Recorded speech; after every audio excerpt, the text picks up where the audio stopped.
جڑ جائے خزاں نہیں آتی. صحابہ کا تعلق مدینے والے سے جڑ جائے ان پہ خزاں کیسے آ سکتی ہے؟ مولانا محمد مکی صاحب جو حرم پاک میں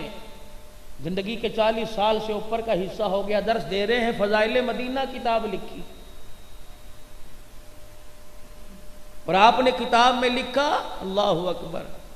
کہ پاکستان کے، امریکہ کے، برطانیہ کے، بنگلہ دیش کے، ہندوستان کے ڈاکٹروں نے کسی بیماری کو لا علاج قرار دے دیا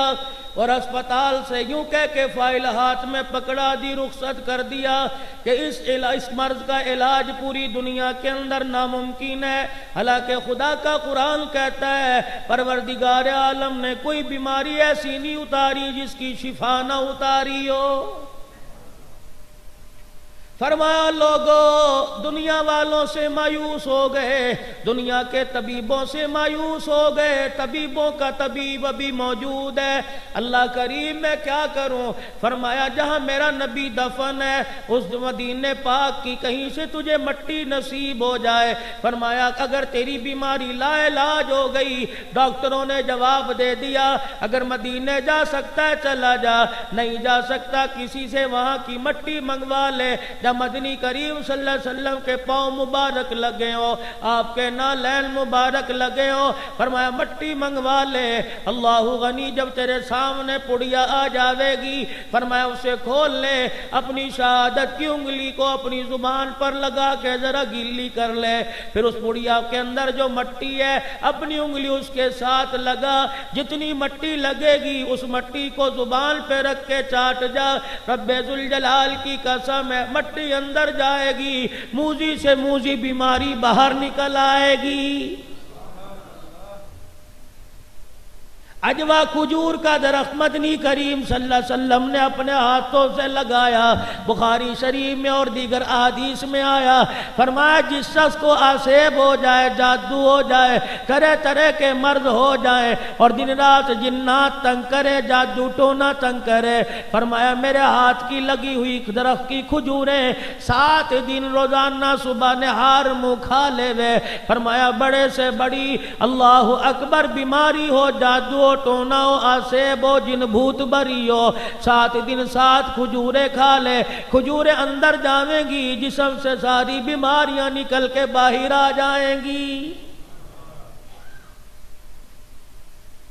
اگلی بات سنو، جناب حضرت عباس رضی اللہ تعالیٰ عنہ صحن بیت اللہ میں موجود ہے، حرم کعبہ میں موجود ہے. مدنی کریم صلی اللہ تعالیٰ علیہ وسلم تشریف فرمائے، اپنے چچے سے کہہ دیا ذرا زمزم کے کنویں سے مجھے پانی تو بھر کے لا دو. چچا آگے بڑے ڈول بھر کے لے آئے. مدنی کریم صلی اللہ تعالیٰ علیہ وسلم نے گلاس نہ مانگا، پیالہ نہ مانگا، آپ نے کوئی پینے کا برتن نہ مانگا، وہ چمڑے کا ڈول جو تھا وہی منہ کے لگا لیا اور تھوڑا سا پانی لے کے کلی کی غرغرہ کیا، اپنے حلق تک پانی منہ میں اچھی طرح پھیر کے واپس اس چمڑے کے کنویں کے اندر ڈال دیا، اس چمڑے کے برتن میں ڈال دیا. پھر ارشاد فرمائے میرے چچا جاؤ یہ چمڑے کے یہ برتن جو ہے اسے کنویں میں جا کے اونڈیل دو تاکہ میرا جھوٹا کنویں میں جا کے شامل ہو جائے. چچا یوں جا کے پانی ڈال آئے، واپس آ کے عرض کرنے لگے یہ بات میری سمجھ میں نہ آئی.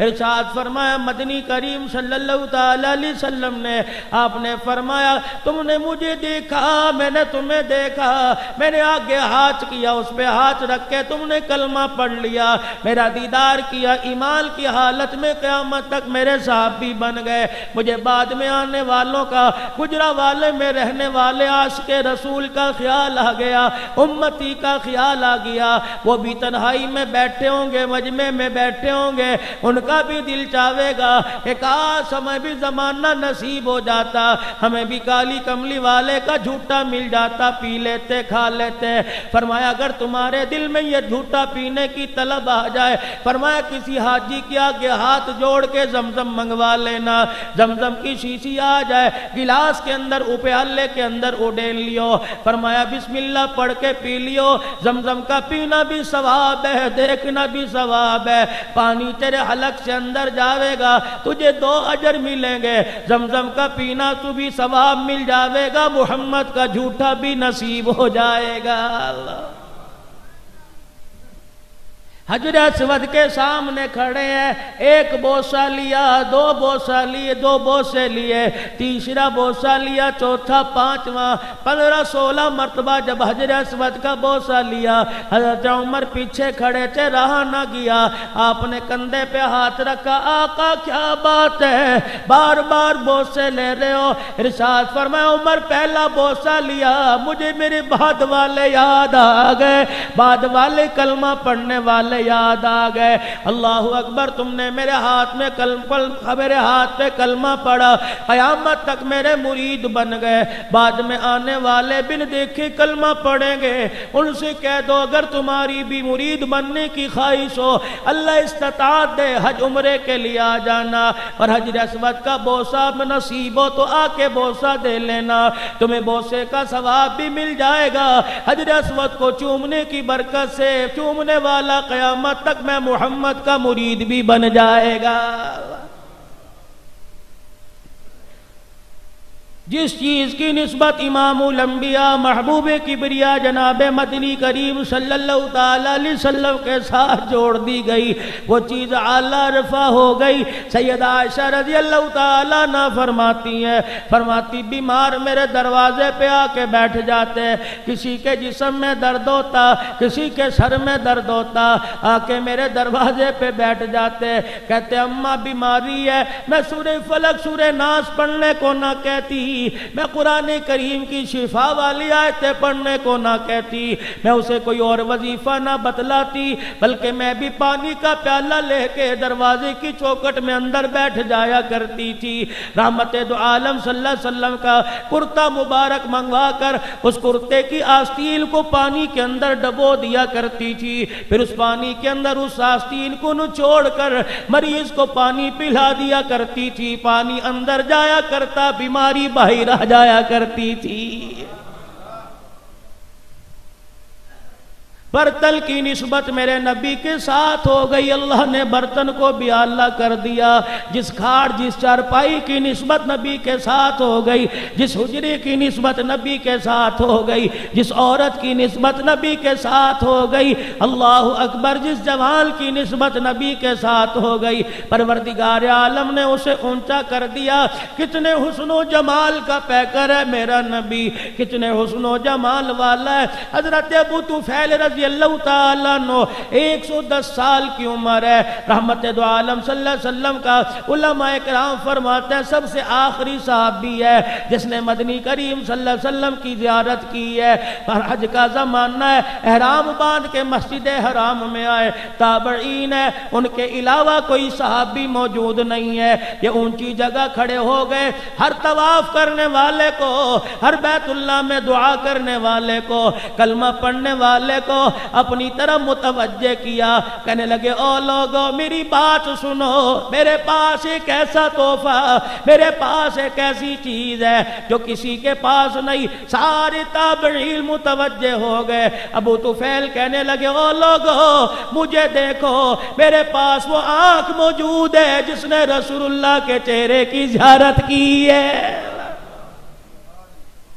فرمایا اس وقت دھرتی کے اوپر، کائنات کے اندر، زمین کے اوپر میرے علاوہ نبی کا صحابی کوئی نہیں۔ اور میرے بھائیوں مسجد میں بیٹھے ہو، مسائل پوچھو گے، مسجد میں بیٹھے ہو، میں پاکستان کے حالات بتلاؤں، لوگ کہیں گے مولوی صاحب کو کیا ہو گیا، قرآن نہیں سنایا، حدیث نہیں سنائی، پاکستان کی اسمبلی کی کاروائی سنانا شروع کر دی۔ ارے موقع کی مناسبت سے سوال کرنا چاہیے، موقع کی مناسبت سے بات کرنی چاہیے۔ ابو طفیل احرام باندھا ہوا ہے، مسجد حرام کے اندر کھڑا ہے، تابعین بھی احرام باندھے ہوئے عمرہ کر رہے ہیں، بیت اللہ شریف کا طواف کر رہے ہیں، جب یوں کا میرے پاس وہ آنکھ موجود ہے، اللہ اکبر، میری وہ خود ذات موجود ہے جس نے امام الانبیاء صلی اللہ علیہ وسلم کی صحبت اختیار کی، اٹھائی ہے، آپ صلی اللہ علیہ وسلم کے چہرے کی زیارت کی ہے۔ اللہ اکبر، چاہیے تو یہ تھا، تابعین پوچھتے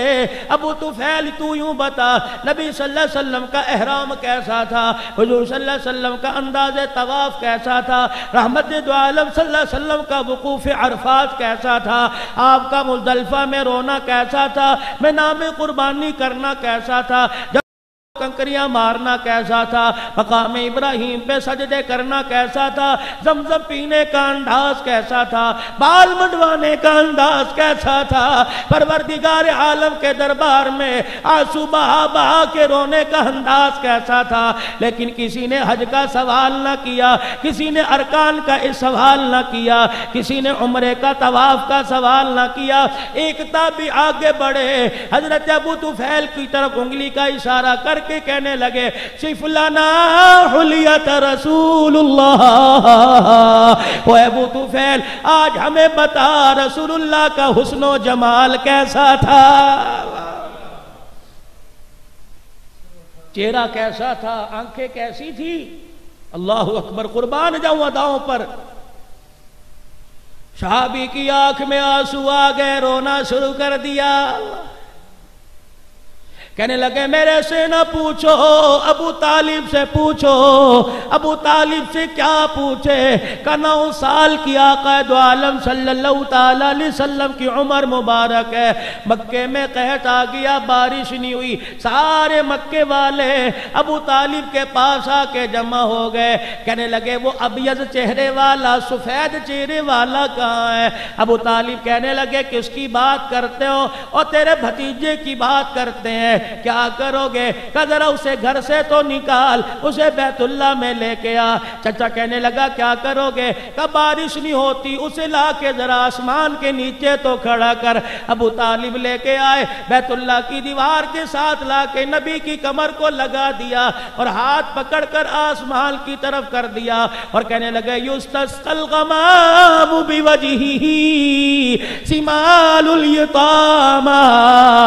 عصمت الارامن، اتنا کہنا تھا اور ہاتھ اٹھا کے کہنے لگے یا اللہ یہ میرا بھتیجا، یہ سفید چہرے والا، اس کے چہرے کی برکت سے آسمان سے موتی برسا دے۔ اتنا کہا، کہنے والے، بارش لینے والے، بارش کے لیے درخواست کرنے والے ابھی اپنے گھر واپس نہ گئے تھے، بارش کی وجہ سے ان کے کپڑے گیلے ہو گئے۔ اللہ اکبر، ابو طالب کہنے پہ مجبور ہو گیا یستسقی الغمام بوجہہ، جس کا چہرہ دیکھ کر آسمان بھی موتی برسانے لگ جاتا ہے۔ یہ کون ہے؟ سمال الیتامی عصمت الارامن، یہ باؤں بیواؤں کا آسرا، یتیموں کا سہارا ہے۔ اگلی بات بتاؤ، ایمان تازہ ہو جاوے گا۔ اللہ اکبر، ابو طفیل کہنے لگے میرے سے نہ پوچھو، اگر تم نے پوچھنا ہے شاعر اسلام سے پوچھو، میرے سے نہ پوچھو۔ اگر تم نے پوچھنا ہے حسان بن ثابت سے پوچھو، اس کے پاس شاعری والی آنکھ ہے۔ اللہ اکبر، حسن و جمال کو عکس اپنی آنکھ میں کر کے عکس لے کے اس کے مطابق شاعری کی۔ اللہ اکبر، حسن و جمال کا پتہ تو وہ بتلا سکتا ہے جس کی زبان سے بے ساختہ نکلا وَأَحْسَنُ مِنْكَ لَمْ تَرَ قَطُّ عَيْنِي، تیرے جیسا حسین و جمیل کسی آنکھ نے نہ دیکھا۔ وَأَجْمَلُ مِنْكَ لَمْ تَلِدِ النِّسَاء، اور دیکھتی کیسی، اللہ نے وہ مائی پیدا نہیں کی جو ماں تیرے جیسا حسین پیدا کر سکے۔ میں حضرت حسان رضی اللہ تعالیٰ عنہ کے پاس چلا گیا اور میں نے ہاتھ جوڑ کے قبر پہ کھڑے ہو کے عرض کر دی حسان بتا تو صحیح نبی کا حسن و جمال کیسا تھا؟ حضرت حسان کہنے لگے او لوگو، کسی کے پاس وہ آنکھ ہی کوئی نہیں جس آنکھ نے پھاڑ کا، جس نے اپنی آنکھ کو کھول کے پھاڑ